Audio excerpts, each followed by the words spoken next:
ডাকতে বলে আজরাইল,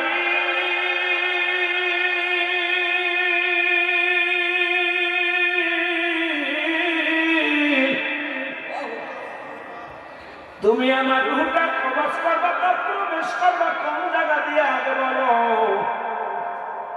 আজরাইল কয় হুজুর আমি আপনার জবান দিয়ে মুখ দিয়ে প্রবেশ করব। কয় আজরাইল অসম্ভব, এই মুখটা দিয়ে আমি আল্লাহর সঙ্গে কথা বলেছি। সুবহানাল্লাহ বলেন। এই আমি আল্লাহর সঙ্গে কথা বলেছি, আল্লাহর সঙ্গে দিদারের সময় আমার আল্লাহর সঙ্গে সওয়াল করেছি, আমার মধ্যেই তোমারে ঢুকতে দিতে পারি না আজরাইল, এটাও সম্ভব, তুমি ঢুকতে পারো না আমার মুখ দিয়ে। আজরাইল কয় হুজুর তাহলে আপনার চোখ দিয়ে ঢুকি। কয় খবরদার খবরদার চোখের দিকে যাবি না, কারণ এই চোখ দিয়া আমি আল্লাহর নূরের তাজাল্লি দেখছি। সুতরাং এই চোখ দিয়ে আমার মাবুদের দর্শন করেছি, আমার মাবুদের নূরের চেহারা নূরের তাজাল্লি দেখেছি, আমার চোখ দিয়ে তোমারে ঢুকতে দিতে পারি না আজরাইল। জোরে জোরে চিল্লায় বলা যাবে না মারহাবা। আজরাইল বলে হুজুর তাহলে আপনার নাক দিয়ে ঢুকি। নাক দিয়ে ঢুকি, দাঁড়াও আজরাইল দাঁড়াও, আমার এই নাক দিয়ে যখন আল্লাহ দিদার করেছিলাম, দূর পাহাড়ে যখন আমি মাওলার সঙ্গে দিদার করতে গিয়েছিলাম, জান্নাতি একটা ঘিরান, আল্লাহর নূরের তাজাল্লির একটা ঘিরান আমার নাকের মধ্যে প্রবেশ করেছে। সুতরাং আমার নাক দিয়ে তোমার আমি ঢুকতে দিতে পারি না আজরাইল। আজরাইল বলে হুজুর বেয়াদবি করবেন না, কারণ আপনারা জানতে আমি সময় হয়ে গেছে, আল্লাহ পাকের হুকুম হয়ে গেছে, আপনি বেশি কথা বলবেন না, আমার যেদিক ইচ্ছা আমি সেদিক দিয়ে আপনার জানটা কবজ করবো, তার হুকুম হয়েছে আমার আল্লাহ। সুতরাং আপনার কোনো বাধা শোনার সময় নাই। হযরত মুসা আলাইহিস সালাম রাগান্বিত হয়ে একটা থাপ্পড় লাগায় দিয়েছে। আজরাইল আলাইহিস সালামের এত জোরে থাপ্পড় লাগাইছে, সঙ্গে সঙ্গে চোখ দুটি উঠে গেছে, চোখ দুটি কানা হয়ে গেছে। জোরে জোরে চিল্লায় বলা যাবে না মারহাবা। আজরাইল বলে আল্লাহর নবী আপনার সাথে এত তর্ক করার সময় নাই, আপনার সাথে কৈফিয়ত দেওয়ার সময় নাই। আল্লাহ তাআলা আমাকে হুকুম দিয়েছে আপনার রূহটা কবজ করার জন্য, আপনার কাছে হিসাব, আপনার কাছে অনুমতি নেওয়ার প্রয়োজন নাই, আমি এখন রূহ বাইর করবো। মুসা আলাইহিস সালাম এত তেরা, একটা থাপড় লাগে, এক থাপড়ে দুইটা চোখ কানা হয়ে গেছে। আজরাইল জোরে বলেন মারহাবা। চোখ দুটা কানা হয়ে দাঁড়ায় আছে। আল্লাহ কাটাই ইমানদারের পর, নবীদের পর মৃত্যুর ওয়াজ দিছে, এই জন্য আগে একটু কথা বলে নি।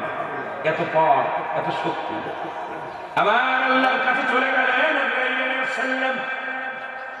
আমার আল্লাহ ডাকতে বলে আজরাইল, চোখ দুটি কানা, আজরাইল দুটি চোখ ধরে পড়ে আছে, দুটি চোখ উপড়ে গেছে। আল্লাহ তাআলা তার কুদরতে হাত দিয়ে বলে আজরাইল তোর চোখ দুটি আমি ছেড়ে দিলাম। তবে মুসা আলাইহিস সালামের কাছে এত তেরামি করতে গেলে কেন? পৃথিবীর মধ্যে যত নবী আমি পাঠাইছি সব নবীর চাইতে একটু মেজাজ গরম আমার মুসা। আমার মুসা একটু রাগান্বিত, তোর থাপ্পড় মারে দিয়া দুটি চোখ কানা করে দিছে। আমি আমার নবীর ইজ্জতের খাতিরে তোর চোখ দুটি ভালো করে দিলাম। আমার নবীর জানটা কবজ করা লাগবে না, ওর দায়িত্ব আমি নিজেই নিলাম। জোরে জোরে বলেন মারহাবা। তোমার মুসা নবীর কাছে যাওয়া লাগবে না, যেহেতু মাইটার খাইয়ে আইছো মুসা, তুমি মুসার হাতে মায়ের খেয়ে আইছো, এখন আমি দায়িত্ব নিলাম, আমি আল্লাহ দায়িত্ব।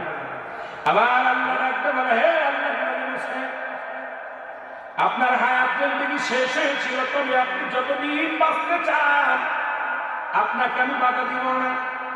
একটা পশুর গায়ে, একটা মশির গায়ে যতগুলো পশম আছে, এত বছর যদি আরো হায়াত চান আমি আপনাকে হায়াত দান করব। তারপরে আপনি আসেন, তবু আপনার সঙ্গে জোরাজুরি হবে না, আপনি যখন আসতে চান তখনই আপনারা নিয়ে আসবেন। কিন্তু যদি এতদিন আপনি হায়াত চান তবু আপনার হায়াত দেওয়া হলো। মুসা নবী আল্লাহ কি শোনাইলাম, তারপরে কি হবে? তারপরে দুনিয়া থেকে বিদায় নিতে হবে। আহা, তারপরও বিদায় নিতে হবে। মুসা নবী আল্লাহ কি শোনাইলেন? কারণ এতদিন হায়াত পাওয়ার পরে যদি মরা লাগে, এই দুনিয়ার জিন্দেগি আমার দরকার নাই। কারণ বিগত দিন এই যে 100-200 বছর আমি বেঁচেছিলাম, এই 300 বছরে বেঁচেছিলাম, কত কষ্ট করা লাগছে, খাটা লাগছে, কাজ করা লাগছে, বন্দেগী করা লাগছে, এগুলোর দরকার নাই, আমার হায়াতের দরকার নেই রে আল্লাহ। তবে আপনার যদি আমার নিতে হয় আর একটাবার আমার সুযোগ দিবেন, আমি আপনার সঙ্গে দিদার করব, আপনার সাথে কিছু কথা বলবো, তারপরে আপনি আমার নিয়ে যাবেন, এইটা আপনার কাছে আমার দাবি। আল্লাহ কয় মুসা রে, আমি দায়িত্ব নিলাম, আমি তোমার এই হুকুম দিলাম, আমার তোমার সাথে দেখা হবে, আমি আল্লাহ তোমার সঙ্গে বসবো। জোরে জোরে বলো আল্লাহু আকবার। এতদিন হায়াত দিবেন, তারপরে মরা লাগবে, তাহলে বেঁচে রাখবেন। কথা বলছেন? 50 বছর, 60 বছর, 80 বছর আমরা বেঁচে আছি, এরপরও মরা লাগবে, মরেন নাই লাগবে। কথা বলেন, আছে মরা লাগবে। মুসা নবীকে আল্লাহ যেহেতু মরাই লাগবে, হায়াত দেওয়া হবে, হায়াত দেওয়া হবে, খুব দরকার নেই। তাহলে আমার যাওয়ার আগে আপনার সাথে একটু সাক্ষাৎ করতে চাই। সাক্ষাৎ হয়ে গেল, লম্বা ইতিহাস, 1 থেকে 1.5 ঘন্টা লাগবে আলোচনা করতে গেলে। আপনাদের সময় নষ্ট করবো না, কষ্ট দিব না, সংক্ষিপ্ত আকারে বলে দিব। মুসা নবীর সঙ্গে আল্লাহ ডাক দিলেন, মুসা একটু পরে দেখা হবে, সাক্ষাৎ হবে। মুসা নবী চলে গেলেন।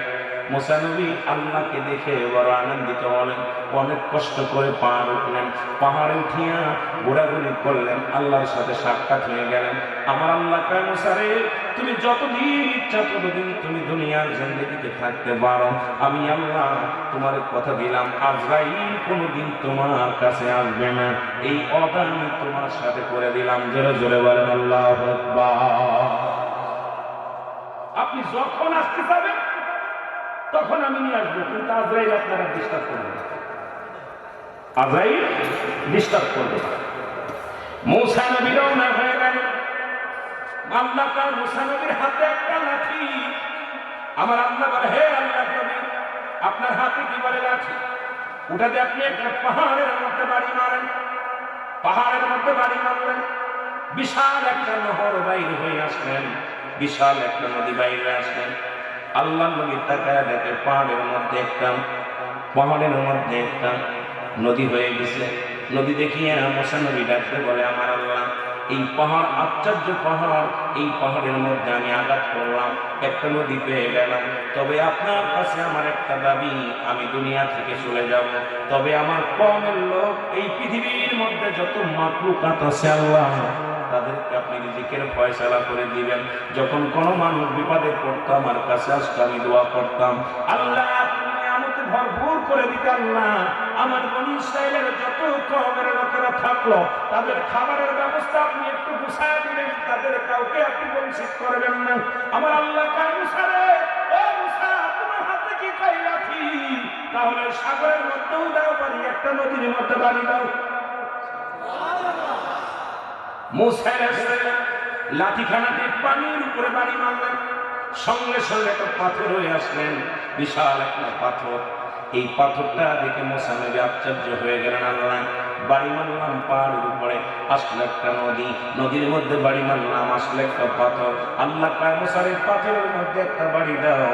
সঙ্গে সঙ্গে মুসা আলাইহিস সালাম যখন পাথরের মধ্যে বাড়ি দিলেন, বাড়ি দেওয়ার সঙ্গে সঙ্গে একটা হরিণ নিয়ে এসে গেলেন। দেখে একটা জীবিত হরিণ, গালের মধ্যে, মুখের মধ্যে তার তাজা ঘাস আছে। আল্লাহ নবী বললেন, আল্লাহ কি আশ্চর্য দেখলাম। আমার আল্লাহ পাক ডাক দেখায়, মুসা রে, যেহেতু তামাম পৃথিবীর মাখলুকাতের মালিক, আমি সবাইরে খাওয়াই, সবাইরে পড়াই, তোমাকে আমি প্রমাণ করে দিলাম, ওই পাথরের মধ্যে একটা হরিণ আছে, খাবারের ব্যবস্থা আমি করে দিছি। দেখো তাজা ঘাস তার মুখের মধ্যে। আমি কথা বললাম, পৃথিবীর মধ্যে যত মাখলুকাত আছে, যত জিন, যত কিছু আছে, সব কিছুর খাওয়ানোর দায়িত্ব আমি আল্লাহ। সুতরাং আমার সাথে যারা পৃথিবীর মধ্যে যত মাখলুকাত আমি আল্লাহ যেটা সৃষ্টি করেছি, সমস্ত মাখলুকাতের খাবারের ফয়সালাও আমি করে রাখছি। ধরে বলেন সুবহান। আর একটু জোরে।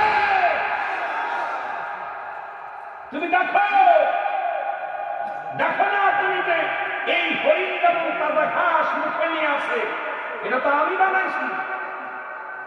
কে বানাইছে? স্রষ্টা কে? আল্লাহু আল্লাহু আহাদ, আল্লাহুস সামাদ, লাম ইয়ালিদ ওয়া লাম ইউলাদ। ولم يكن له كفوا أحد জোরে জোরে চিল্লায় বলা যাবেন আল্লাহু আকবার। আল্লাহ এক। আল্লাহ কয়জন? জেনে বলেন কয়জন? আল্লাহ ডাকতে বলে হাবিব ওদেরকে বলে দেন আমি আল্লাহ, আমার কোনো দ্বিতীয় নাই, কাউকে জন্ম দিই না, কারো থেকে জন্ম নিই নাই। আসমান জমিনের মধ্যে আমার সমতুল্য, আমার সমকক্ষ কেউ নাই। সুতরাং সমস্ত মাখলুকাতকে বানাইলেন যে আল্লাহ, সবার দায়িত্ব নিছেন আমার সেই আল্লাহ। পৃথিবীর সমস্ত মাখলুকাতের দায়িত্ব কার? আরো জোরে বলেন কার? আর একটু জোরে বলো কার? আর একটু জোরে চিল্লা বলেন, দুরূদ শরীফ পড়েন আল্লাহুম্মা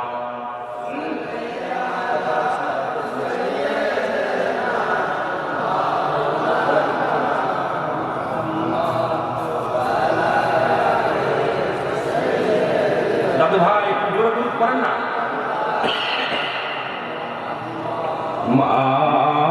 আল্লাহুম্মা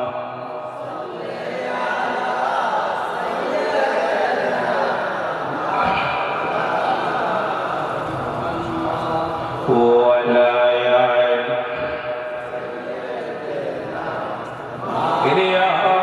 না হয় তুমি যাইবা কবরে, মরার পরে ছবি রবে গো তুমি দেখি অগসাইয়া, মরার পরে ছবি রবে গো। বলেন ঠিক কিনা? এর দাদাই দিছে বাবাই দিছে, কেউ না ফিরে আইল গো, যাবার পরে ছবি রবে গো তোমার, যাবার পরে ছবি রবে গো। বলেন আজ না হয় কাল তুমি যাইবা কবরে, মরার পরে ছবি রবে গো তুমি দেখো একবার সাইয়া, মরার পরে ছবি রবে গো। বলেন ঠিক কিনা? সব কিছু থাকবে, তুমি থাকবে।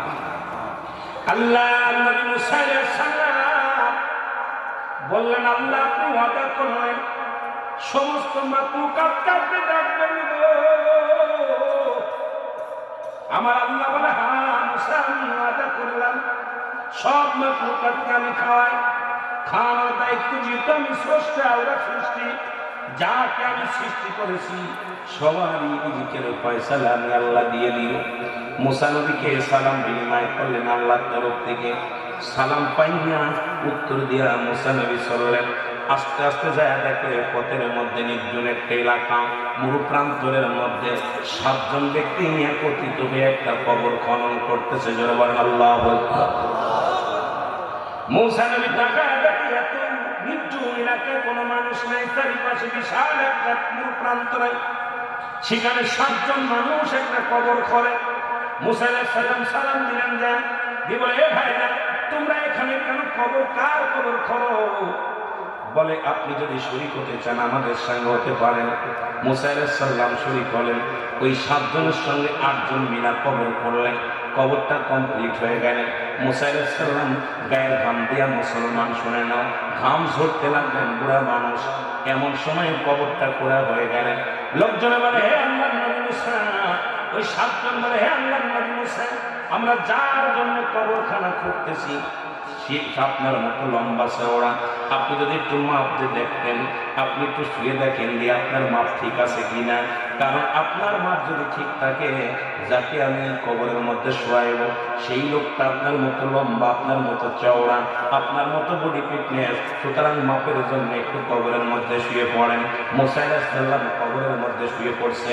শোয়ার সঙ্গে সঙ্গে মুসলমান শুনে না যে 7 জন কবর খুললেন, ওই কবর যিনি খুললেন ওটা ছিলেন ফেরেশতা। আল্লাহু আকবার বলেন না।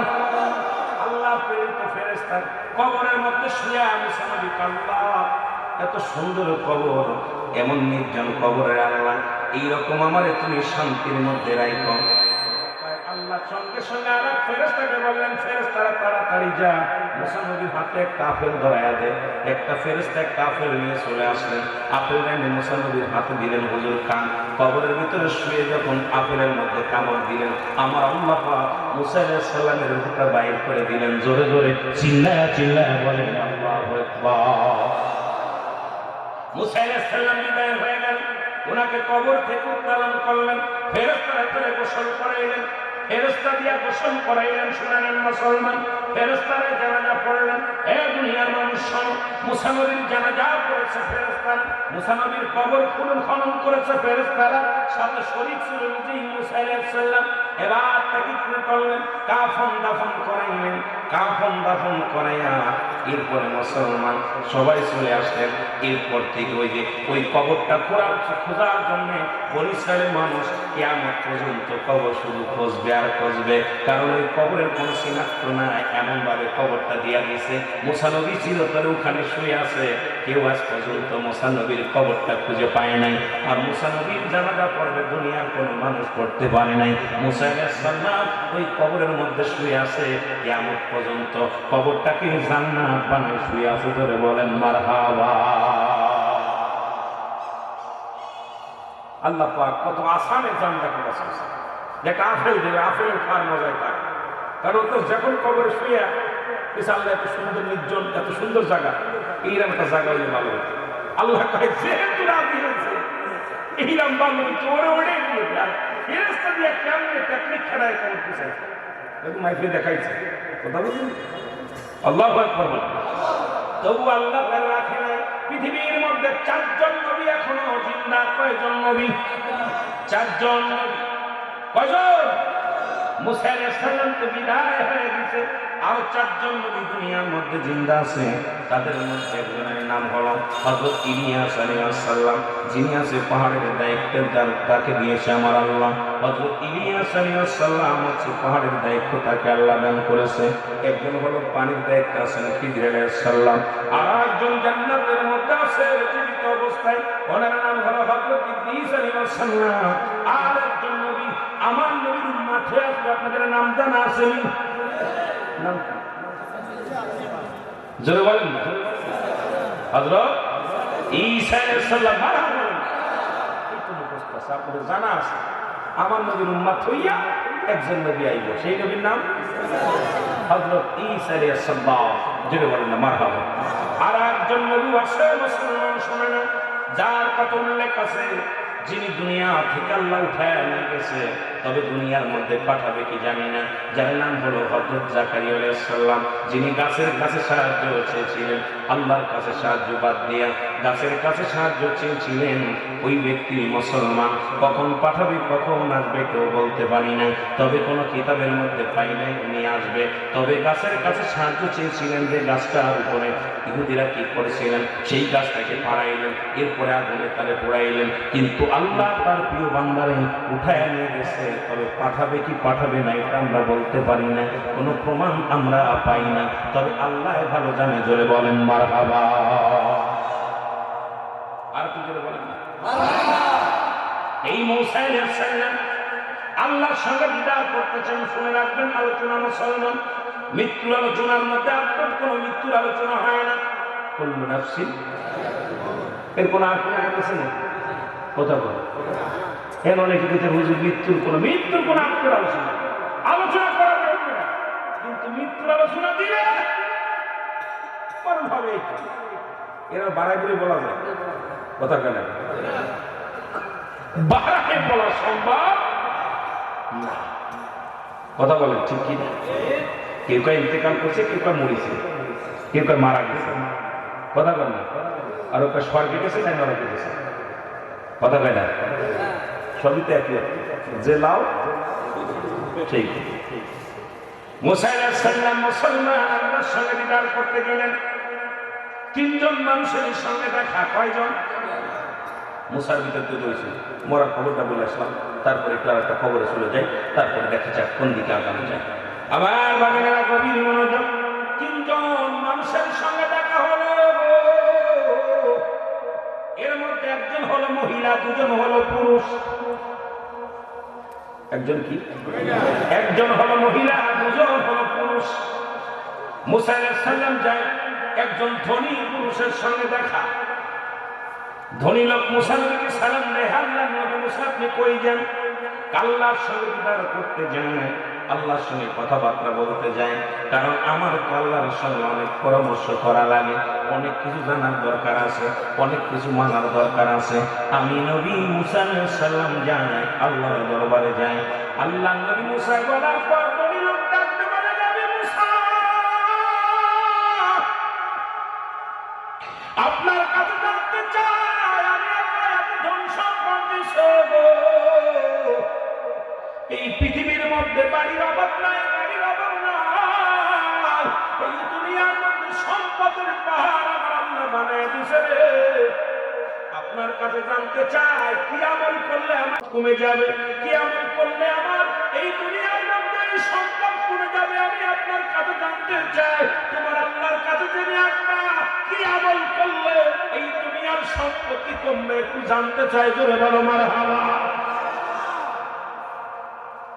এত পরিমাণ ধন দৌলত দিছে আল্লাহ আমারে, আমার ভাল লাগে না। আল্লাহর কাছে জিগাইবেন যে কি আমল করলে আমার ধন সম্পদ কমে যাবে, কি কাজ করলে? তোমার নালিশটা নিলাম। দ্বিতীয় আর একজন মহিলার সঙ্গে দেখা হয়ে গেল। মহিলা বলে, আল্লাহর নবী মুসা কই যাও? আল্লাহর সঙ্গে দিদার করতে যাই। বলে, আপনি যেহেতু আল্লাহর সঙ্গে দিদার করতে যান, আপনার কাছে আমার একটা জানার বিষয় ছিল আপনার আল্লাহর কাছে। বলে, কি বলো? সেটা হলো, আমার আল্লাহ আমার মহিলা বানাইছে, আমি গরিব মানুষ, আমার কোনো ঘর নাই, টাকা নাই, গরিব মানুষ, আমার আল্লাহ কেন আমার গরিব বানালো? আমি কি করলে বড় লোক হতে পারবো, কি করলে ধনী হতে পারবো? তুমি তোমার আল্লাহর কাছ থেকে একটু জেনে আসবা, এরপরে আমার জানাইবা। এটা তোমার কাছে আমার দাবি, আমি কি কাজ করলে বড় লোক হয়ে যাব, টাকা পয়সার মালিক হয়ে যাব? আল্লাহ নবী মুসা আলাইহিস সালাম বললে, তোমার নালিশটাও নিলাম। দুজনের নালিশ। তৃতীয় নাম্বার, একটা লোকের সঙ্গে দেখা, তিনি রাস্তার মধ্যে পড়ে আছে, রাস্তার মধ্যে পড়ে আছে, ধুলাবালির মধ্যে ঘোরাঘুরি করে, ধুলাবালির মধ্যে ঘোরাঘুরি করে, হাত নাই, পা নাই, পুরা নেলা। রে আল্লাহর নবী মুসা, তুমি কই যাও? নিশ্চিত তুমি আল্লাহর সঙ্গে দিদার করতে যাও।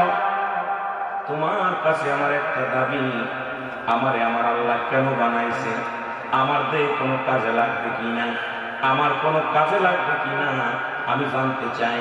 আমার আল্লাহ আমার কেন বানাইলো, কেন বানাইলো, এটা আপনার কাছে আমি জানতে চাই।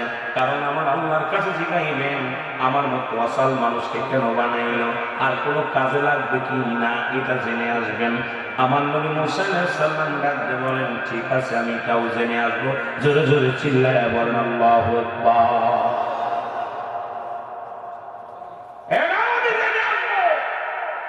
আল্লাহ পাকের কাছে চলে গেলেন মুসা আলাইহিস সালাম, তুর পাহাড়ে যাইয়া, আল্লাহ আপনার কাছে আজকে তিনটা বিষয় জানতে চাই। কয়টা বিষয়? তিনটা বিষয় জানতে চাই। আল্লাহ বলে, কি কি? বলে, তিনজন তিনটা প্রশ্ন করছে।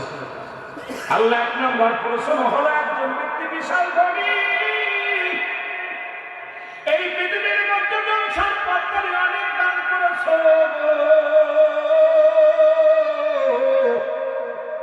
ওই ব্যক্তি বলেছে এমন কি আমল করলে দুনিয়ার সম্পদ কমে যাবে? ওই লোকটা বারবার আমার কাছে দাবি করছে, কি আমল করলে দুনিয়ার সম্পদ কমে যাবে? আবার আল্লাহ বলে, মুসা রে, ওই লোকটারে যা বলবা সেজন্য আজ থেকে আমার শুকরিয়া বন্ধ করে দেয়, সেজন্য আজ থেকে কোনো কাজে প্রশংসা না করে, আমি আল্লাহর গুণগান না করে, শুকরিয়া আদায় না করে, দেখবা সে কয়েকদিন পর দুনিয়ার সম্পদ কমে যাবে। জোরে জোরে চিল্লায় বলেন মারহাবা। দ্বিতীয় ব্যক্তির প্রশ্ন, আল্লাহ ওই গরিব মানুষটা অভাবী মানুষ, তার বাড়ি নেই, ঘর নেই, ছোট্ট একটা করে ঘর, দিন আনে রাত খায়, রাত আনে দিন খায়, অভাবগ্রস্ত মানুষ। আল্লাহ গো, তার একটা প্রশ্ন, সে কি কাজ করলে বড় লোক হয়ে যাবে? আমার আল্লাহ ডাকতে কয় মুসা শোনো, ওই লোকটারে বলবা সেই জন্য আজ থেকে বেশি বেশি আমার শুকরিয়া আদায় করে, আমার প্রশংসা যত করবে আমি আল্লাহ তার প্রশংসা শুনিয়া সম্পদের মাত্রা বাড়ায় দেব। জোরে বলেন মারহাবা। বুঝা নিবেন বাবা, কথা বলছেন। তৃতীয় নাম্বার ব্যক্তি আল্লাহ ডাকতে বলেন মুসা আর কি নালিশ বলে আমার আল্লাহ 3 নম্বর একটা মানুষ, ইনি আমার কাছে প্রশ্ন করছে তার তো 2টি পা নাই 2টি হাত নাই, কি নাই 2টি পা নাই হাত নাই, তারে কেন বানাইলেন, তারে কিসের জন্য বানাইলেন? মুসা আলাইহিস সালাম ডাকতে বলার পর আল্লাহ রাব্বুল আলামিন বলে যাও মুসা যাও, ওই লোকটারে জানায়া দিবা সেই লোকটার আমি বানাইছি জাহান্নামের মধ্যে ছোট ছোট ছিদ্রা আছে, জাহান্নামের মধ্যে ছোট ছোট ছিদ্রা আছে। ওই খোড়া ব্যক্তি, ওই কানা ব্যক্তি, ওই মেলা ব্যক্তিকে দিয়া, কানা খোড়া নেঙ্গানুলা যারা আছে এদেরকে দিয়া আমি আল্লাহ ওই জাহান্নামের ছোট ছোট ছিদ্রা গুলো বন্ধ করব। জোরে জোরে চিল্লায় বলা যাবেন আল্লাহু আকবার। জাহান্নামের মধ্যে কিছু ছিদ্রা আছে, এটা আমি ওই খোড়াটার হাত নাই পা নাই ওইটার দিয়ে আমি বন্ধ করব। আল্লাহু আকবার বলেন। মুসা নবীর মনে একটু কষ্ট লাগছে, আল্লাহ একইতে বেচারার পা নাই, হাঁটতে পারে না, হাত নাই, লড়াইতে পারে না, এই লোকটা তুমি জাহান্নামের ছিদ্রা বন্ধ করবা। বড্ড মুসা আলাইহিস সালামের কষ্ট হয়েছে, যাও চলে যাও। মুসা নবী চলে আসলো। প্রথম দেখা হলো যে লোকটা ধনী লোকটা ধনী লোকের কাছে বলছে ভাইজান, হ্যাঁ মুসা আমার প্রশ্নের জবাব দিয়ে যাও। তো জবাবটা হলো আল্লাহ বলেছে আপনি আজ থেকে আল্লাহ শুকরিয়া আদায় করবেন না, আল্লাহ শুকরিয়া আদায় করবেন না, আপনার সম্পদ কমে যাবে। ধনী লোক চিৎকার মেরে বলে মুসা নবী তুমি কেমন নেবে যে আল্লাহ আমার এত সম্পদ দিয়েছে, যে আল্লাহ আমার এত ভালোবাসে, আর আমি সেই আল্লাহর প্রশংসা না করে থাকতে পারবো? তাতে যদি সম্পদ আরো বেড়ে যায় আমার দুঃখ নাই, তবু আল্লাহর প্রশংসা ছাড়তে রাজি না। আল্লাহ কয় আরো দ্বিগুণ সম্পদ বাড়ে, সঙ্গে সঙ্গে দ্বিগুণ সম্পদ বেড়ে গেছে। জোরে বলেন সুবহানাল্লাহ। চলে গেছে মেয়েটার কাছে, মেয়েটা বলতেছে আল্লাহ নবী মুসা তুমি আমার আল্লাহর কাছ থেকে কি ফয়সালা আনছো বলো। আল্লাহ নবী বললেন, মুসা বলতেছে এ মেয়ে শোনো, আল্লাহ বলছে তুমি বেশি বেশি প্রশংসা করো। তোর আল্লাহর প্রশংসা করবো, তোর আল্লাহ আমার কি দিছে, তোর আল্লাহ আমার কি দিছে, তোর আল্লাহর প্রশংসা করবো? না আছে পেটে খাবার, না ভালো কাপড়, আমি কি করে তোর আল্লাহর প্রশংসা করবো? সঙ্গে সঙ্গে একটা তুফান আসলেন, তুফান এসে ওই বুড়ির ছোট একটা কুড়ে ঘর এটা ভেঙে গেল। ভেঙে যাওয়ার পর বুড়ি এদের তাকায় দেখে ঝড় এসে সব ভেঙে গেল, আশপাশে কোনো ক্ষতি হয়নি, খালি বুড়ির ঘরটা ভাঙছে। বুড়ি চিৎকার মেরে কান্দে মুসারে আমার ভুল হয়ে গেছে, যদিও সারাদিন ভিক্ষা করতাম, রাত্রে হলে একটা মাথা জাগার জায়গা ছিল, মাথা গোজা স্থায়ী ছিল, সেটা আল্লাহ নিয়ে গেছে, আমি ভুল হয়ে গেছে, আমার মাফ করে দেন, তোমার আল্লাহ যেন মাফ করে দেন। মুসা নবী তওবা করাইলেন, মাফ করে দিলেন, আল্লাহ সঙ্গে সঙ্গে মহিলার সম্পদ বৃদ্ধি করে দিলেন। আরো জোরে আরো জোরে। এর দ্বারা প্রমাণ করে দিলেন যে তোমরা যদি গরিব থাকো তাও প্রশংসা করো কার, ধনী থাকো প্রশংসা করো কার। গরিব বানায় কে? আরো জোরে বলেন কে বানায়? ধনী বানায় কে? সম্পদের মালিক বানায় কে? ফকির বানায় কে? সব কিছু বানায় কে? আল্লাহ। আপনি যে হালাতে থাকেন শুকরিয়া আদায় করেন। আপনার একটা চোখ নাই শুকরিয়া, পা নাই শুকরিয়া আদায় করেন, জ্বর হয়েছে শুকরিয়া আদায় করেন। আপনি অসুস্থ মানুষ শুকরিয়া আদায় করেন, আল্লাহ আমার তুমি নেও নাই, অসুস্থ দিছো, কত মানুষ তো তুমি নিয়ে গেছো কবর, আমার এখন সুযোগ আছে বাঁচায় রাখছে, শুকরিয়া খালি বেশি বেশি আদায় করবে, আল্লাহ খুশি হয়ে যাবে। জোরে বলেন সুবহানাল্লাহ। আর একটু জোরে বলেন না। আমার ভাইরা, আমার বন্ধুরা, মুসা আলাইহিস সালাম চলে গেলেন, যে ব্যক্তির পা নাই হাত নাই ওই লোকের কাছে চলে গেলেন। উনি যা চলে যাওয়ার পর জিজ্ঞাসা, হে আল্লাহর নবী মুসা তুমি আমার জন্য প্রশ্নের কি জবাব দিয়ে যাও, আমার জবাব দিয়ে যাও। মুসা বলে ভাই রে, আমি যদি তোমার জবাব দিই তুমি বড় কষ্ট পাবা, আমি কেমনে বলবো তোমার কাছে এই কথাটা বলবো? বলে আল্লাহর নবী মুসা কি জবাব দিছে আমার আল্লাহ একটু আমার বলে দাও। বলে জবাবটা হলো তোমারে আমার আল্লাহ বানাইছে, দুনিয়ার মধ্যে পাঠাইছে, এই কেউ কোনা জাহান্নামের মধ্যে ছোট ছোট ছিদ্র আছে, এই ছিদ্রগুলো বন্ধ করার জন্য তোমারে বানাইছে। সঙ্গে সঙ্গে হাতবিহীন পাবিহীন লোকটা বলছে আলহামদুলিল্লাহ, আমি আল্লাহর দরবারে শুকরিয়া আদায় করি যে আমার মতো কামার মতো ঘোড়া, আমার মতো একটা মুসল প্রতিবন্ধী মানুষ দিয়ে আমার আল্লাহ উপকারে লাগবে, এই জন্য আমারে বানাইছে। আমি অত্যন্ত খুশি, জাহান্নামের ছিদ্র বন্ধ করলেও তবু আমার দিয়ে একটা কাজে লাগাইবে আমার আল্লাহ, এই জন্য প্রশংসা করি আমার আল্লাহ। জোরে জোরে চিল্লায় বলা যাবে না আমার হাওয়া। আমার আল্লাহ দেখায় মুসা, ওকে শুভ সংবাদ দিয়ে দে, ওর জন্য একটা নয় দুটি নয়,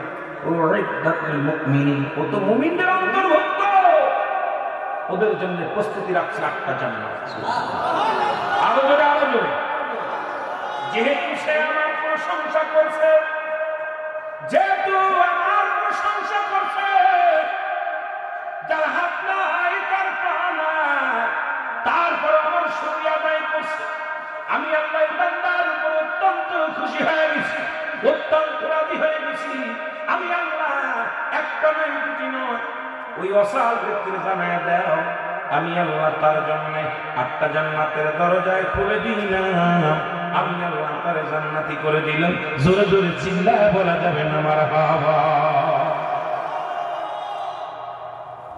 আরে শুকরিয়া আদায় করার কারণে আল্লাহ রাজি হয়ে যায়, খুশি হয়ে যায়। যে অবস্থায় থাকেন শুকরিয়া দেখেন আলহামদুলিল্লাহ। ভাই কেমন আছেন? কথা বলেন না, কি খাইছেন? আল্লাহ ভালোই খাইছে আলহামদুলিল্লাহ। কি করতেছেন? আলহামদুলিল্লাহ কাজ করতেছেন। কোথায় যাচ্ছেন? আলহামদুলিল্লাহ বাজারে যাচ্ছেন।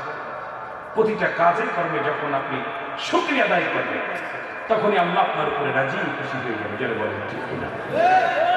আর আল্লাহ যার উপরে রাজি খুশি হয়ে যায় তার কোনো টেনশন আছে, তার কোনো প্রেশার আছে? এই পৃথিবীতেও সে ধন্য, আখিরাতেও সে ধন্য। যেটা বলেন ঠিক কিনা? একটু মহব্বতের সঙ্গে দুরূদ শরীফ পড়েন। আল্লাহুম্মা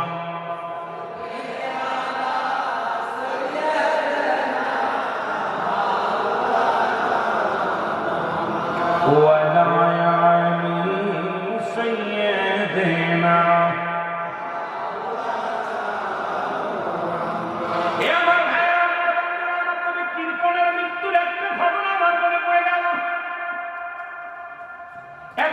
ব্যক্তি দুনিয়ার মধ্যে বিশাল কীর্তন, ওনার মৃত্যু হলে মরণের কত সরল, মরণের কথা, মরণের পেয়ালা পান করতেই হবে, এর মধ্যে কোনো সন্দেহ নেই। আর মৃত্যুর যন্ত্রণা বলতে যা আল্লামা মুফতি আমজাদ আলী সাহেব একটা কিতাব লেখলেন, কিতাবের নাম বারুশরিয়া। এই কিতাবের মধ্যে উনি লিখতে যায় বললেন, দুনিয়ার মানুষ শোনো, মানুষের যখন সহজ মৃত্যু হয়, কি মৃত্যু হয়? সহজ মৃত্যু। 70টা তাজা উঠে গায়ে চামড়া জবাই নাই করিয়া উল্টো দিকে টান দিয়া লবণের মরিচ লাগাই দিয়ে যতটুকু যন্ত্রণা হয়, এর চাইতে 70 গুণ যন্ত্রণা হলে একটা সাধারণ মৃত্যু। যারা মরণকালে পায়খানা করে দিই, মরণকালে যারা প্রস্রাব করে দিই, মরণের সময় যারা চোখ দুটি বড় বড় হয়ে যায়, মরণের সময় যাদের অমুসলমান জিহ্বাটা বাইর হয়ে যায়, তাদের মরণটা কত কঠিন। জোরে বলেন। একদিন ব্যক্তির মরণ হলো, কেমনে মরণ হলো? মরণ তো সবারই হতে হবে। 1 নম্বর বিপদ হলো মানুষের মরণ, 2 নম্বর বিপদ হলো কবর, 3 নম্বর বিপদ হলো কিয়ামতের ময়দান। একটার পর একটা বিপদ। মরণটা হলো 1 নম্বর। 1 নম্বর যদি বলেন 1 নম্বর, 1 নম্বর হলো মরণ, 2 নম্বর হলো কবর, 3 নম্বর আছে এখানে 2টা বিষয়। একটা হলো ঈদে মিলাদুন নবী, আর হলো কবরবাসীদের স্মরণে। কারণ কে বা কার জন্য কান্দে, কে বা কার জন্য দোয়া করে। এলাকাবাসী আজকে এলাকার মানুষের জন্য যারা দুনিয়া থেকে বিদায় হয়ে গেছে তাদের স্মরণের মাহফিল। আল্লাহ যারা কবরে শুয়ে আছে তাদেরকে আপনি মাফ করে দেন, তাদেরকে আপনি ক্ষমা করে দিন। ও মুসলমান, গভীর মনোযোগ শুনে নাও। পৃথিবীর মধ্যে একজন কৃপণ ব্যক্তি, এত কৃপণ নিজেও খায় না, মেরেও খাবি দেয় না। তার বিবি মানুষের দরকারে ভিক্ষা করে, চেয়ে খায়, কিন্তু সে ধন সম্পদ নষ্ট করে না, রেখে দেয়, গুছায় রেখে দেয়, যত্ন করে রেখে দেয়। গতকালকে দেখলাম ফেসবুকের মধ্যে একজন ব্যক্তি মারা গেছে, উনি মৃত্যু শয্যায় সজ্জিত। এরপরে ওনার যখন ওই লোকগুলোর পাশে যত খেতা বালিশ ছিল, কম্বল ছিল, দেখে খালি পয়সা, 5 টাকা রাখবি, 1 টাকা রাখবি, 2 টাকা রাখবি, খালি শুধু টাকা আর টাকা। এতগুলো হয়েছে, মানুষ আশ্চর্য হয়ে গেছে। মানুষের দ্বারে দ্বারে চেয়ে চেয়ে খাতেন, আর এই সম্পদ গুছায় রেখে দিয়েছেন এক জায়গায়। এ মুসলমান এরপরে মৃত্যু শয্যায় এখন সজ্জিত। এটা ভিডিওর মধ্যে ছেড়ে দিছে, আপনারা দেখবেন বাবা কত পয়সা এক জায়গায় গুছায় রাখছে, জীবনে কিনে খায় নাই, যত টাকা বিক্রি করছে সব গুছায় রাখছে, এক জায়গায় সম্বল করে রাখছে, নফসকে দেয় নাই। এইরকম একজন কৃপণ ব্যক্তির ইতিহাস মনে পড়ে গেল। মুসলমান শোন, এই লোকটা কি করলেন? ইনি অসুস্থ হলেন, প্রচন্ড অসুস্থ হলেন। এমন সময় এক ভণ্ড পীরের সঙ্গে, ভণ্ড কাবেলের সঙ্গে দেখা হলো। ভণ্ড কাবেল ব্যক্তি উনার কাছে বলতেছেন, হুজুর আপনাকে আমি পেয়েছি, এত ধন সম্পদ আমার, টাকার অভাব নাই, অনেক টাকা পয়সা আমি রোজগার করেছি, এগুলো গুছায় রাখছি, আমি তো নিজে জীবনে ভোগ করি নাই, আমি এখন তো মরণ পথের যাত্রী, এখন যদি মারা যায় এই পয়সাগুলোর কি হবে? এগুলো আপনার ওয়ারিশ সূত্রে আপনার যারা ছেলে মেয়ে তারা পাবে, আপনার ছেলে পাবে, আপনার মেয়ে পাবে, আপনার বিবি পাবে। বলে না না, আমি সম্পদ কারো দিতে চাই না, কারণ আমার সম্পদ আমি রাখবো, আমার সম্পদগুলো আমি নিজে ভোগ করতে চাই, নিজে রাখতে চাই। বললেন এই লোকটারে বিশাল চালাকি করলেন, ভণ্ড প্রতারক। উনি বললেন তাহলে একটা কাজ করেন, যদি আপনি নিজেই ভোগ করতে চান আপনার ছেলে মেয়েদেরকে ডাকতে পারবেন, আপনি যেদিন মারা যাবেন, মারা যাওয়ার পর আপনার এই ধন সম্পদ জন্য আপনার একটা কবরে দিয়ে দেওয়া হয়। কবরে যেদিন যাবেন ফেরেশতারা এই কবরের টাকা পয়সা পেয়ে প্রচন্ড খুশি হয়ে যাবে, আপনার সঙ্গে ভালো ব্যবহার করবে। আর এটা আপনি যদি জান্নাতে যান, কবরের ভিতরে জান্নাতের মধ্যে যান, তাহলে এই টাকা খরচ করতে পারবেন, বাজারঘাট করতে পারবেন, আপনার বড় দাম বেড়ে যাবে। তবে যত সম্পদগুলো আছে এগুলো আপনার কবরে দিতে পারবেন। জোরে জোরে চিল্লায় বলো আল্লাহু আকবার। যে কথা সেই কাজ। কিছুদিন পরে লোকটা মারা গেল। মারা যাওয়ার পর ওনাকে দাফন কাফন করে ওসিয়াতের জন্য বলে গেছেন সব টাকা পয়সা দিয়ে কবরে শোয়া গেছে। কবরে শোয়ানোর পর ওই লোকটা তো যে ভণ্ড প্রতারক, কত রাত্রেবেলা কবর খুঁড়বে, কবর খুঁড়ে এই মাল নিবে, কামাই নিবে। তা দিছে রাত্রেবেলা যায়, দেখুন সবাই যখন টাকা পয়সা কবরের ভিতরে অনেকগুলো দিয়ে মাটি দিয়ে রাখছে। রাত্রে যখন উনি কবর খোঁড়ার জন্য একাকার হয়ে গোরস্থানে গেছে, যা যখন কবরের একটা মাটি খুঁড়ে যখন বাসটা উঠাইছে, দেখে কবরের ভিতর দাও দাও করে আগুন জ্বলতেছে। জোরে বলেন আল্লাহু আকবার। উনি একটা চিৎকার দিয়ে বলেন আল্লাহ,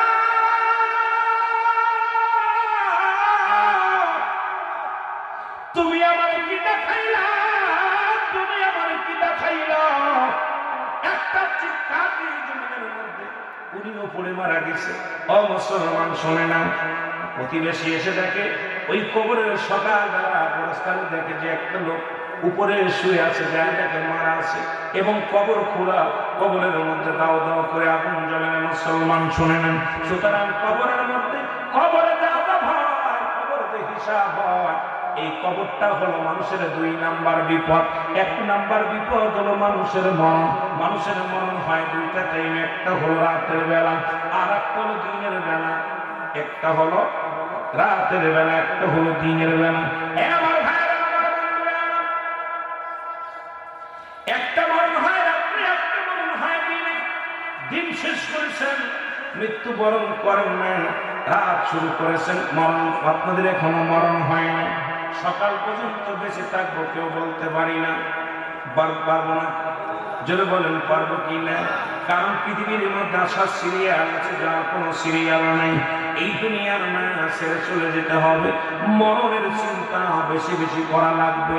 এই জন্য আমার সাথে বলেন, আমার মরণ শিবে কখন কেউ তো জানি না,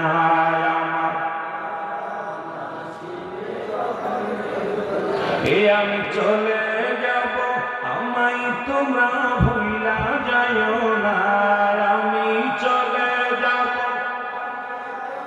ভুলা যায় না, আমার মরণ আসিবে কখন কেউ তো জানি না, আমার মরণ।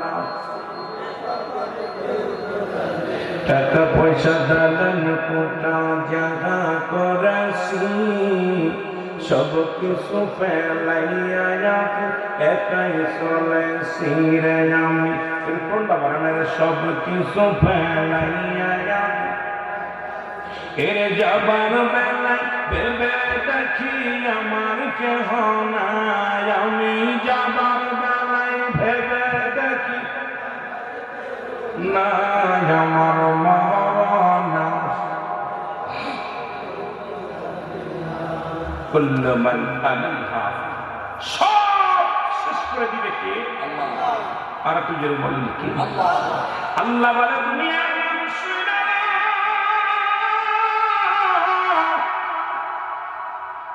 এই জমিনটা আমি রাখবো না, আসমান আমি রাখবো না, এই জমিনের মধ্যে যত মাটিগুলো আছে সব মাটি পুরা তামা বানায় দিব। আল্লাহ। এই জমিনের মাটিগুলোর উপরে কত মস্তানি করে না মানুষ, কত না জোর দেখাও। আপনাদের এই এলাকার মধ্যে একজন আলেম নাসিরুল্লাহ চাঁদপুরী সাহেব, ওনার একটা ওয়াজের মধ্যে অনেক মূল্যবান একটা কথা বলছে। কত রাজা, কত প্রজা, কত বাদশাহ, ফেরাউন, নমরুদ, এই দুনিয়ার মধ্যে তারা খোদাই দাবি করলো, কেউ নাই, কেউ নাই, আমিও থাকবো না। উনিও চলে গেছে। এই দুনিয়ার কত বাড়িওয়ালা, কত গাড়িওয়ালা, এই দুনিয়ার কত মানুষ দেখলাম, কেউ নাই, আমিও থাকবো না, আপনিও থাকবেন না। একদিন বিদায় নিতেই হবে, এর মধ্যে কোনো সন্দেহ নাই। জোরে জোরে চিল্লায় বলা যাবে না আল্লাহ। আল্লাহ বলে বান্দারা এই জমিনকে আমি রাখবো না, এই জমিনের মাটিগুলো আমি পোড়ায় তামা বানায় দিব। এই জমিনের মধ্যে যত পানি আছে সব পানি পোড়ায় ছাই বানায় দিব। যেদিন কিচ্ছু বলতে কিচ্ছু থাকবে না, সেদিন থাকবো শুধু আমি আল্লাহ। কে থাকবে জোরে বলেন? আমার আল্লাহ থাকবে। তাহলে আপনাকে আমাকে বোঝার দরকার, সেই মওলার গোলামি করা লাগবে। সেই মওলার গোলামি ছাড়া কোনো পথ নাই রে।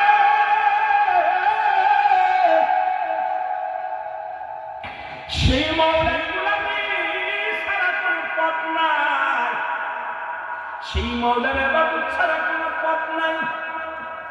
যেহেতু আল্লাহ সব কিছু চূর্ণ বিচ্ছিন্ন করে দিবে, এই জমিনটা পুরায়া দিবে, মাটিগুলো পুরায়া দিবে, জমিনের পানিগুলো শেষ করে দিবে। যেদিন কিচ্ছু বলতে কিচ্ছু থাকবে না, থাকবে শুধু আমার আল্লাহ।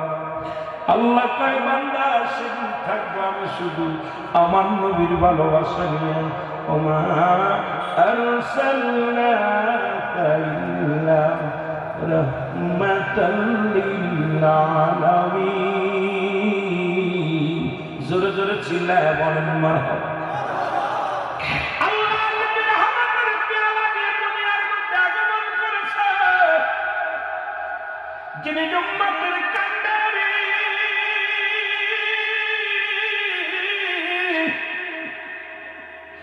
উম্মতের দরদি, নবী আমার রাহমাতুল লিল আলামিন, যিনি জগতের মধ্যে আছে নবী আমার। নবী বলেন হায়াতি খায়রুল লাকুম ওয়া মামায়াতি খায়রুল লাকুম। আল্লাহ নবী উম্মতিরা রে, এই দুনিয়ার মধ্যে আমি আগমন করেছি আমার উম্মতের জন্য কল্যাণ শুরু। কারণ আমি নবী দুনিয়ার মধ্যে আমার আল্লাহ পাঠাইলো, আমার আল্লাহ আমারে আমার উম্মতের কল্যাণের জন্য। ও দাদু ভাইরা, আজকে মাহফিলটাও ঠিক আপনাদের কল্যাণের জন্য। যারা কবর শুয়ে আছে তাদের জন্য বড় কল্যাণ, তাদের জন্য ঈদের দিন। কারণ আপনি আমি কবরে শুয়ে যাব, ওই যেখানে গেলে রাত শেষ হবে না, যেখানে গেলে সকাল হবে না, যেখানে গেলে সন্ধ্যা লাগবে না, যেখানে শুরু আছে আর শেষ নাই, সেই জায়গাটার নাম হলো কবর। আমার নবী ডাকতে বলেন, উম্মতেরা রে, এই দুনিয়ার মধ্যে আমি নবী দুনিয়ার মধ্যে আগমন করেছি আমার উম্মতের জন্য কল্যাণ। কারণ আমি নবী আমার উম্মতের সঙ্গে চলাফেরা করেছি, আমি নবী আমার উম্মতের সঙ্গে কথাবার্তা বলেছি, আমি নবী আমার উম্মতের মতো ঘর সংসার করেছি। সুতরাং শরিয়াত, তরিকত, হাকিকত, মারফত সব জায়গায় আমার নবী। আজ থেকে বিল্লাহ জোরে সব জায়গায় কি জোরে বলেন, সব জায়গায় কি আমার নবী। শরিয়াতের দিক তাকাইবেন নবী, হাকিকতের দিক তাকাইবেন নবী, মারফতের দিক তাকাইবেন নবী, কবরের জিন্দেগিতে নবী, আর মুসলমান সংসারী জীবনে নবী। আপনি জীবন দশায় আপনার নবী, ব্যবসায়ের মধ্যে নবী, নামাজের মধ্যে নবী, হজের মধ্যে নবী, জাকাতের মধ্যে নবী, আপনার জীবন বিধানের মধ্যে নবী। এই জন্য নবী বলেন আমার জিন্দেগিটা আপনাদের জন্য কল্যাণকারক। হায়াতি খায়রুল লাকুম, আমার হায়াতের জিন্দেগিটা আমার উম্মতের জন্য কল্যাণকারক। জোরে বলেন মারহাবা।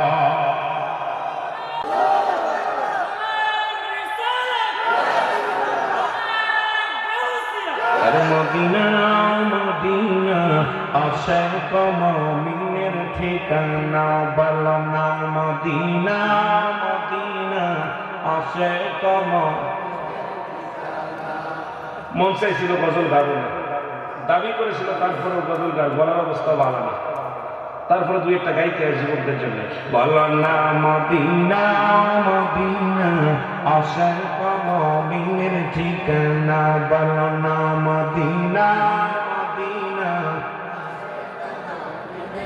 আয় গায়ে দিদার চলে কাঁদো তোমরা, দিদার চলে কাঁদো তোমরা, হও না নবীর দিওয়ানা মদিনা আশিক মুমিনের ঠিকানা, বলো না মদিনা মদিনা আশিক। একটু জোরে বলা যাবে না, বলো মদিনা মদিনা আশিক। এর নবীর প্রিয় সাহাবী হযরত আবু বকর সিদ্দিকী, বলেন নবীর প্রিয় সাহাবী, এর ভালোবেসে শুইল পাশে, ভালোবেসে শুইল পাশে, যাইয়া সে তাই দেখো না মদিনা মদিনা। আর জোরে বলেন মদিনা মদিনা আশিক। আগা আগা বসনা জোরে বলেন, এর মদিনা মদিনা আশিক। জালালউদ্দিন সৈয়দী পুসাতুর বড় দেখল নবীজি, বলেন জালালউদ্দিন সৈয়দী পুসাতুর বড় দেখল নবীজি। ওরে এতবার দেখিয়াও নবী, এতবার দেখিয়াও নবী, কৃষ্ণা তাহার মেটে না মদিনা আশিক। আরো জোরে বলা যাবে না, বলো মদিনা মদিনা। হায় হায় দিদার চলে কাঁদো তোমরা, দিদার চলে কাঁদো তোমরা, হও না নবীর দিওয়ানা আশিক মুমিনের ঠিকানা, বলো না মদিনা মদিনা। কালো হাবশি বেলাল ভালোবাসলো ওই নবীকে, বলো কালো হাবশি বেলাল ভালোবাসলো ওই নবীকে। ওরে ইসলামের প্রথম মজিন, ইসলামের প্রথম মজিন বানাইলেন রব্বানা মদিনা আশিক মুমিনের ঠিকানা, বলো না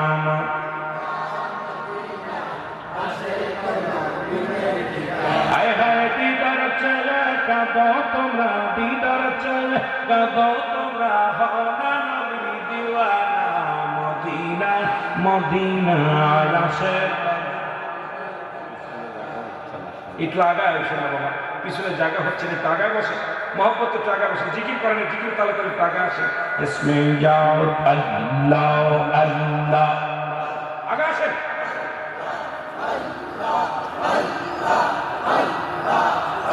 খাইরে নবীর দুরুদ পড়ো দিলে দিলে দেখো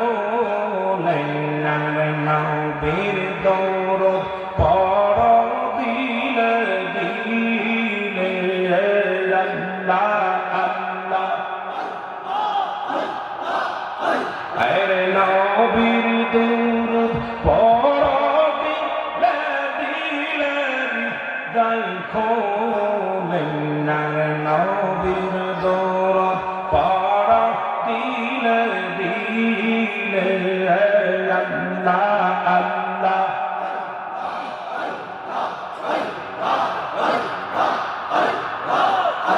আরে গারুটা তারা সুলতে ওয়ালা কর পাইলেন না আমেনা গারুটা তারা সুলতে ওয়ালা আর তের পাইলেন না মায়া মেনার খবর দিল জিবরাইল আমিনে রাইখো মনে নার নবীর দুরুদ পড়ো দিলে দিলে তোমরা নবীর দুরুদ দেখো নার নবীর দুরুদ পড়ো দিলে দিলে আল্লাহ আল্লাহ আরে এক মাসের গর্বে দেখো আর মায়া হবে না দেখে সফল এক মাসের গর্বে দেখো আর মায়া হবে না দেখে সফল আকাশের চাঁদ সেচে ঘরে আকাশের চাঁদ সেচে ঘরে রেখো মনে নবীর দুরুদ পড়ো দিলে দিলে তোমরা নবীর দুরুদ আয় আয় আরে নবীর দুরুদ পড়ো দিলে দিলে রাখো মনে নবীর দুরুদ পড়ো দিলে দিলে আল্লাহ আল্লাহ আর দুই মাসের গর্বে দেখো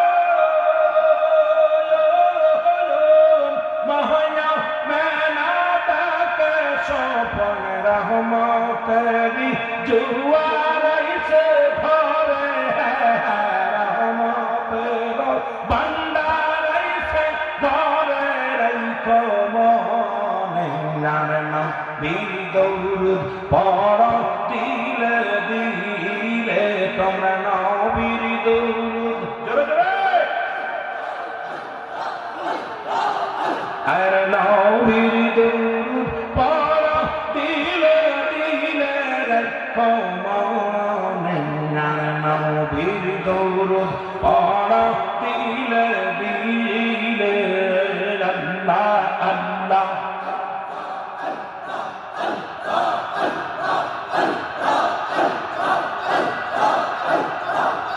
তোমরা নবীর দুরুদ পড়ো দিলে দিলে রাখো মনে নবীর দুরুদ পড়ো দিলে দিলে আল্লাহ আল্লাহ তিন মাসের গর্বে দেখো নবীর মায়া মেনা দেখে সপন তিন মাসের গর্বে দেখো আমার মায়া মেনা দেখে আকাশের চাঁদ উঠেছে ঘরে, আকাশের চাঁদ উঠেছে ঘরে, তাই কমনে নবীর দৌলুদ পড়ো দিলে দিলে তোমরা নবীর দুরূদ।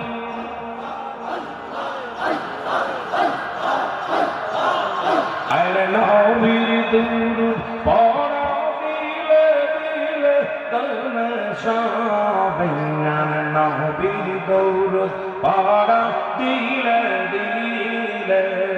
আল্লাহ আল্লাহ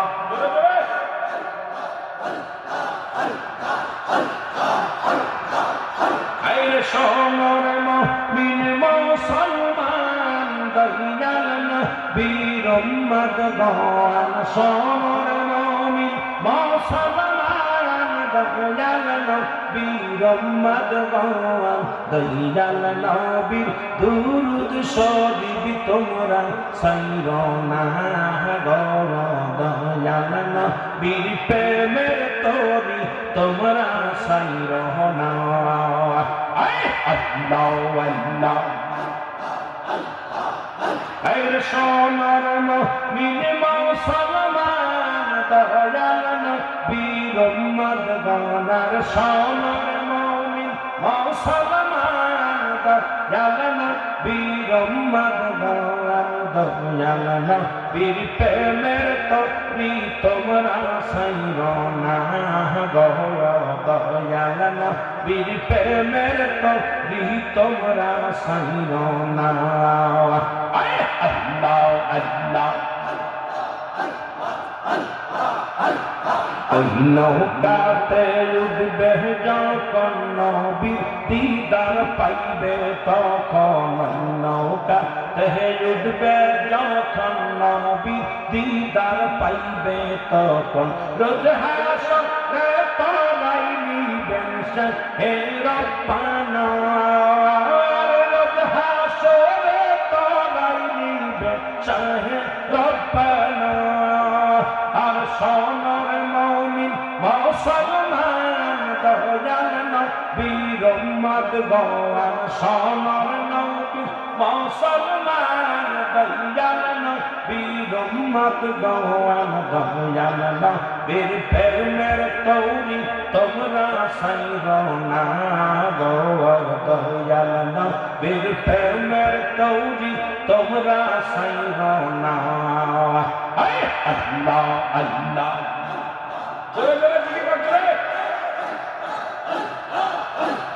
কত ফকিরি গণ দর্শে নবীর নৌকা করে, কত ফকিরি গণ উঠছে তারা ওই নৌকাতে, তারা ইবে দয়াল নবী চিন্তা রবে না, আর তারা ইবে দয়াল নবী ভাবনা রবে না।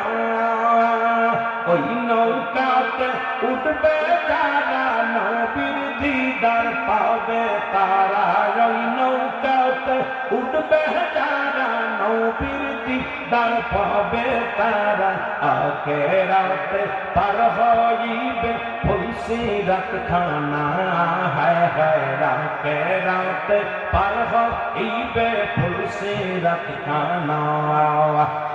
আল্লাহ আল্লাহ আইরে সোনার মুমিন মুসলমান দয়াল নবীর উম্মত গণ, সোনার মুমিন মুসলমান দয়াল নবীর উম্মত গণ, দয়াল নবীর দুরূদ শরীফ তোমরা সাইরো না গো, দয়াল নবীর প্রেমের তরি তোমরা সাইরো না। আল্লাহ আল্লাহ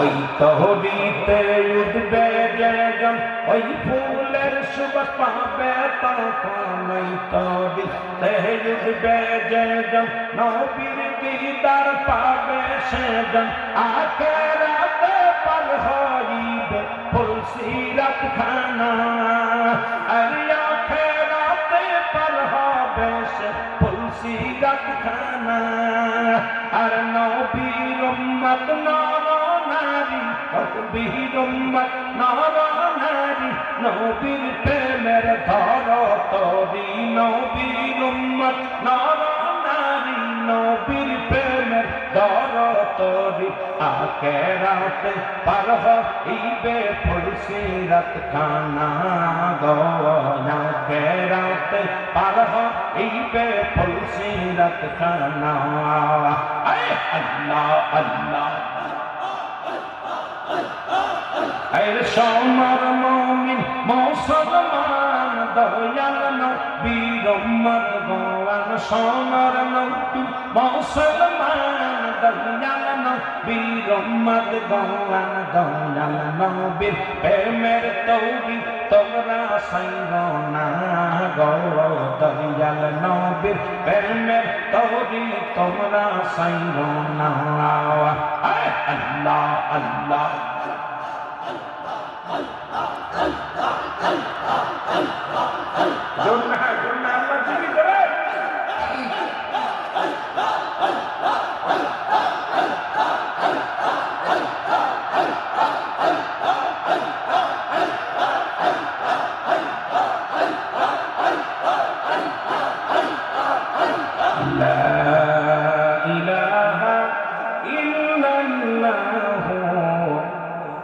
মুহাম্মাদুর রাসূলুল্লাহ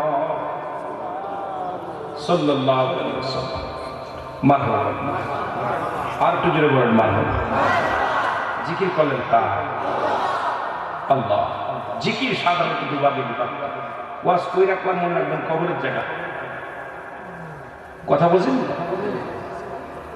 জিকির দুভাগে বিভক্ত একটা জাহিরি একটা বাতিল জাহির জিকিরটি স্পষ্ট জিকির আল্লাহ আল্লাহ এই জিকিরটা করলেন বাতিল জিকিরটা আবার একটা সেটা হলো চুপে চুপে জিকির এটা আবার দুই ভাগে বিভক্ত একটা হলো ঠোঁট বন্ধ জিহ্বা চালু আর একটা জিহ্বাও বন্ধ ঠোঁট বন্ধ কলব যুগে মানব দেহের বাম দিকের নিচে একটা হাড় হাড়ের নিচে একটা গোস্ত আরবিতে বলে কাল ইংলিশে বলে হাড় বাংলায় বলে হৃৎপিণ্ড এটা যাদের পবিত্র সমস্ত দেহরাজ্য পবিত্র সমস্ত দেহরাজ্য পবিত্র এখন মুনাফিকদের সিনার উপরে যারা জিকির করবে জিকিরে তারা গাফিলতি করবে নামাজ দ্বারা অলসতা করে যখন নামাজ দাঁড়ায় অলসতা করে আর যখন জিকির করে গাফিলতি করে মুনাফিকদের সিনার উপরে জিকির করলেন কার এই জিকির কিতাবের ভাষায় 4 ভাগে বিভক্ত কয় ভাগে 4 ভাগে চরমোনাই সারসিনা পুরপুরা দেওয়ান বা আপনার সুন্নিয়া ওয়াহাবি নাই সকলের জন্য বলে যায় সব ভাইদের জন্য কিতাবের নাম তিরমিজি শরীফের দ্বিতীয় খণ্ড 175 নাম্বার পৃষ্ঠা কত নাম্বার 175 নাম্বার পৃষ্ঠা এতদিন জিকির করছেন আল্লাহ আল্লাহ জিকির নাম এই জিকিরটার নাম হলো ইসমে জাত একটু আগে যেটা করলেন জিকিরটার নাম কি ইসমে জাত বাইহাকি সোহাইবুল ইমামের প্রথম খণ্ড 337 338 নাম্বার পৃষ্ঠা এতদিন জিকির করেছেন কালেমার জিকির না কোথাও কোনো কালেমার জিকির না এই জিকিরটার নাম হলো নাফি জাতের জিকির লা ইলাহা ইল্লাল্লাহু মুহাম্মাদুর রাসূলুল্লাহ সাল্লাল্লাহু আলাইহি ওয়াসাল্লাম যেহেতু অনেকে জিকির করে তো কথাটা বলে দিলে আপনাদের বুঝতে ভালো হবে এই জন্য বলে যাই আমার বাবারা তাহলে কালেমার জিকির আমরা জানাম অনেকেই জানি কালে জিকির করে কিন্তু নাম জানি না যেরকম ঠিক কিনা এই জিকিরটার নাম কি নাফিয়াস বাচ্চা নাম্বার 3 কানজুল মানের প্রথম খণ্ড 214 নাম্বার পৃষ্ঠা কত নাম্বার 214 নাম্বার পৃষ্ঠা এতদিন জিকির করছেন তওবার জিকির না এই জিকির কোনো তওবার কোনো জিকির না জিকিরটার নাম হলো আল্লাহর জিকির লা হাওলা ওয়ালা কুওয়াতা ইল্লা বিল্লাহ মারহাবা বলেন আর একটু জোরে বলেন এ মুসলমান ইবনে মাজার মধ্যে 74 নাম্বার জিকির সুবহানাল্লাহ আলহামদুলিল্লাহ আমিন বলেন আমিন এত ব্যাখ্যা দেওয়ার সময় নেই কি বললেন জিকিরটা করলেন এই জিকিরটা আমরা যারা অনেকে করি আপনারা যখন জিকির করলেন অনেকে আল্লাহ আল্লাহ করছে অনেকে জবানটা বন্ধ রাখছে আমার বাবারা বললেন জিকির মাথা নাড়বে না, সবচেয়ে বেশি জিকির করে আমাদের ইমাম সাহেব, যেহেতু উনি কোরআনের হাফেজ। আমার হাফেজ ভাইরা আছে। বিসমিল্লাহির রহমানির রহিম। ইন্নাল্লাযীনা ক্বালু রাব্বুনাল্লাহু সুম্মা ইসতাকামু তাতানাজ্জালুল মালাঈকাতু আল্লাহু। জিকির করেন না, কথা বলেন। ওনারা জিগাইবেন, কোরআন পড়তেছি ঘুরতেছি, একটু আল্লাহ আল্লাহ বলছেন না, কিছু মানুষ হাসতেছে। আপনারা সামনে জিকির করতে পিছনের মানুষগুলো এরকম চাই আছে করে কি? তো ওরা জিগি হাফেজ সাহেব জিগান এখন যে আপনি ধরলেন না কেন, যে আপনি তো কোরআন করতেছেন, কোরআন এরকম ধরলেন কেন? উনি বলবেন কোরআনের ভিতরে যে কি মধু এটা আমি নিজে জানি, আমার যে কে ঢুলাইছে আমি বলতে পারি। কোরআন এত মধু, কোরআন এত জাদু, কোরআন পড়তে গেলে এমনি ঝুল এসেছে, যদি বলেন ঠিক কিনা। উনি সবচেয়ে বেশি মাথা ঝুলাইতে কোরআনের পাখি দেবে, কথা বলেন না। আপনারা চিত্রে পড়লেন, উনি এক পারা পড়তে গেলে অনেক সময় লাগে, যে বলতেছে কি মধু, কি মায়া, যদি বলেন ঠিক কিনা। আমার দাদু ভাইয়া এবার বলতে পারেন হুজুর এরাও মানলাম, কিন্তু আপনি যে গজল গাইলেন এটা কোন কিতাবে পাইলেন? কিতাব না থাকলে জীবনে গাইতাম না। নবীজির দরবারে নবীজি নামাজ পড়াইতে, নবীজি দুইটা মেম্বার ছিল মসজিদে নববী। একটা মেম্বারে নবী খুতবা দিতেন, আর একটা মেম্বারে নবীর সাহাবীরা নবীকে নাচ শোনাইতেন। নবীর দুজন সাহাবী ছিল, নাম হলো আহসান বিন সাদ। এই দুই সাহাবী নবীকে সদা সর্বদা নাচ শোনাতেন, কবিতা আবৃত্তি শোনাইতেন, গজল গিয়ে শোনাইতেন নবীজিকে। এখন আমাদের যে জায়েজ নাই মৌলবীরা গজল গাইলে অনেকে শুন রাখলে গজল না, গজল গাইলে তোর মাথা কইব, কথা কেন না? গজল কে শোনে? নবীজি শোনে। আহা, নবীর সাহাবীরা শুনছি বলছে, নবীজি শুনছে, নবীজিকে কবিতা আবৃত্তি করে শোনাচ্ছে। কিন্তু আমার দেশের কিছু তথাকথিত জ্ঞান পাপী পাগলেরা আছে, কোথায় কোথায় খালি সুন্নিরা গান গায়, গজল গায়। আমি কইছি মৌলবীরা গজল গায়, আমি এদের ধন্যবাদ বেশি জানাই। কারণ অনেক যুবকগুলো, আমাদের তাহিরি ভাই আছে, অলিউল্লাহ শিকি ভাই আছেন, গজলগুলো যখন গায় এত মজা লাগে। অন্য আপনাদের যে জালালি দরবারে অনেকেই দরবারে আছে, 8-9 জন আলো, যখন গজল গায় আমার কিন্তু মজা লাগে। আপনাদের কি লাগে না? তো শরিয়াত মোতাবেক গজল হওয়া লাগে, শরিয়াতের বাইরে কিছু অনেকে বলে ফেলে, এটা দিলে আর গুণাগার হয়ে যেতে পারে। আগে শাব্দিক অর্থ বুঝতে হবে, অর্থটা কি বলছে। হ্যাঁ, কথা বলছেন। এটা যদি বলে তাহলে এরাও বলছে খারাপ বলে। যদি বলি খাজা, খাজা হচ্ছে ফার্সি ভাষা। খাজা শব্দের অর্থ সম্মান। দরবার বিশাল দরবার, যেখানে কথা আলোচনা হয়, দরবার হয়, বইকে পায়। এখানে হয় রহমত পায়, নাই গজব পায়। এখানেও দুইটা জিনিস পাওয়া যায়, কেন একটা পাবে না, খালি একটা কেউ আনতে হবে। হ্যাঁ তো হয়নি, এখানে গজব নাই রহমত। আল্লাহ দপ্তরে গেলে কেউ নিয়ামত নিয়ে আসে, কেউ গজব নিয়ে আসে। সুতরাং কথাটা খারাপ করে না, হাজারে দরবারে কেউ ফেরে না কালি রাতে, কথাটা হাতাই করছে, হয় নিব গজব, নাই নিব রহমত, পাইতেই হবে একটা, একই একটা খালি হাতাই কথা কন, কথা কন ঠিক কি না? হাকি করতে অনেক আছে বাবা, বড় কষ্ট। হ্যাঁ, সব সিনার খবর, মনের খবর কিনা রাখে, কথা বলেন কে রাখে? এইবার কথাটা খুব মজার একটা, একদম বুখারীর হাদিসটা, একদম হাদিসটা বাইরে বাইরে দিচ্ছে, খুব সুন্দর। ইন্নামা আলিয়া সিনার খবর, মনের খবর কে রাখে? তাহলে আপনার এই যে একটু আগে আপনারা জিকির করবেন, এমন একটা হুকুর হুকুর করতেছে, তাহলে আপনি পরে গায়ে ওই যে আপনি মনের খবর, সিনার খবর, এটা কে জানে? আপনি কিরাম বুঝলেন যে আমি হুকুর হুকুর করতেছি? কথা বলছেন? কেউ বলতে পারি? এটাদের একটা গল্প আমার মনে পড়ে গেল। এর পিছনে কথা বলে কাজ, সবাই ওয়াজ শুনতেছে, যারা বাইরে আছে ওরাও শুনতেছে, ওদের বসার সুযোগ নাই, দাঁড়ায় দাঁড়ায় শুনতেছে। আর একটু পর্দা পাইছে, একটু গোপনে গোপনে আছে, কি কন? এনে অনেক মেয়ে ছেলে আছে, একটু লুকায় লুকায় শুনতেছে, পর্দার একটা বিধান আছে, কথা কন ঠিক কিনা? হ্যাঁ, আমার ভাইরা ওই একজন খুব এই জন্য আমার একটা মনে পড়ে গেল, একজন তুতা পাখি দিয়ে ব্যবসা করে। তুতা পাখি চেনেন? ব্যবসা করে। এই তুতা পাখি দোকানে বেচা কেনা করে, লোকজন ভিড় জমায় দোকানে, প্রচুর বেচা কেনা। তুতা পাখি দেখার জন্য সবাই যায়। হঠাৎ করে তুতার একদিন দোকানে শিকল দিয়ে বেঁধেছে, বলছে তুতা তুই থাকে, আমি গোসল করে নামাজ পড়ে আসি। তুতা আসলে হঠাৎ করে একটা বিড়াল ঢুকছে, বিড়াল ঢুকে যখন শো মারছে, তুতার গলায় ছিল শিকল। এই শিকলটা দিয়ে শিকলের লাইটে তেলের বোতল সকাল পড়ে গেছে। দোকানদার দোকান খুলে দেখে, তেলের বোতল সব পড়ে গেছে। দোকানদার রাগান্বিত হয়ে একটা বাড়ি মারছে, তুতার মাথা ফেটে গেছে। মাথা ফেটে গেলে এখন মায়া লাগছে তুতার, যা যা ডাক্তারের দোকানে নিয়ে পশম পরিষ্কার করে দিয়া স্যাবলন লাগাই দিছে। এখন কিছুদিন পরে দুই বন্ধু দোকানের সামনে বসে কারো দোস্ত ইমাম সাহেবের কয়দিন বয়স, মাথা চুলগুলো পড়ে গেছে, আহার টাক মুড় দিয়ে গেছে। তুতা বলতেছে আমি জানি ও তেল ফেলাইছে তার টাক হয়েছে। কি বলছে? ও তেল ফেলাইছে তাই টাক হয়েছে। এখন দোকানদার বুঝতে পারছে হারি ওদের টাক হয়েছে, বয়স হচ্ছে, রোগে টাক করছে, কিন্তু ওরা তো মায়েরা টাক ফেলাইছে। তা আমাদের দেশের মানুষ হলো এখন মনের কোন মনে যেটা বলে ও আর একজনে বলে ফেলে মনে এটা করে। ভাই আমার, এই জন্যে আগাম কোনো কথা বলা ঠিক না। সবসময় আমলের নিয়েতে সমস্ত ইবাদত করে উত্তম, যেন বলেন ঠিক কিনা। তবে শরিয়াতের একটা শরিয়াত ছেড়ে দিলে কাফের, শরিয়াতের বিধান যেটা আছে এটা আপনাকে লঙ্ঘন করা কখনো মেনে নেওয়া যাবে না। আপনি অনেকেই পাই নামাজ পড়িয়ার না পড়ি ইমান ঠিক আছে, ওরে আগে খুঁটাইদের সারা করতে হবে। মুসলমান এবং কাফেরদের মধ্যে পার্থক্য হলি নামাজ।